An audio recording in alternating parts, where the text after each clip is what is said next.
وہ شخص سب سے بہترین زندگی بسر کرتا ہے جو اپنی ضروریات کے لیے کسی غیر پر بھروسہ نہیں رکھتا۔ مستقبل خواہ کتنا ہی دل فریب کیوں نہ ہو، اس پر مکمل بھروسہ کرنا نادانی ہے۔ وفا کرنی ہو تو ماں باپ سے کرو، دنیا آپ کو تب ہی پیار کرے گی جب آپ کے پاس دنیا والوں کے لیے کچھ ہوگا۔ بعض اوقات آپ کو یہ سچائی تسلیم کرنی پڑتی ہے کہ آپ نے واقعی غلط لوگوں میں اپنا وقت ضائع کیا۔ یقین کرے باپ دنیا کا وہ واحد شخص ہے جو خود سے بھی زیادہ آپ کو کامیاب دیکھنا چاہتا ہے۔ سورج اور والد کی گرمی برداشت کرنا سیکھو، جب یہ ڈوب جاتے ہیں ہر طرف اندھیرا ہو جاتا ہے۔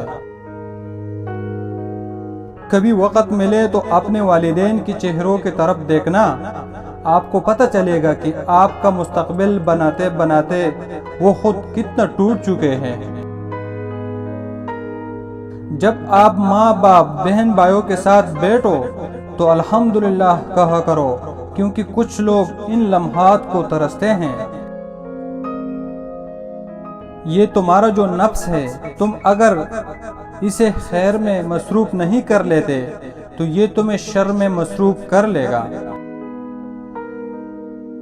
کاش کہ لوگ سمجھ سکیں کہ رشتہ بنانا اصل بات نہیں، بلکہ اصل ان رشتوں کو نبھانا ہوتا ہے۔ جس کو اپنے اندر جھانکنا آ جائے وہ دوسروں کے احساسات کو سمجھنے کے قابل ہو جاتا ہے۔ جاؤ پہلے خود کو ڈھونڈو تاکہ تم مجھے پا سکو۔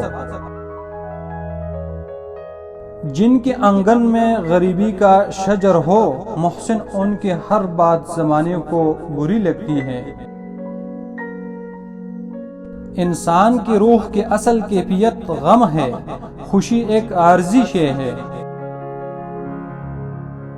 جیسا سلوک تو مخلوق خدا سے کرے گا ویسا ہی سلوک خدا تیرے ساتھ کرے گا۔ ہم تحفے میں ایک دوسرے کو گھڑیاں تو دیتے ہیں مگر وقت نہیں دے پاتے۔ ہر بیوی اپنے شوہر کے لیے ملکہ تو نہیں ہوتی، لیکن ہر بیٹی اپنے باپ کے لیے شہزادی ضرور ہوتی ہے۔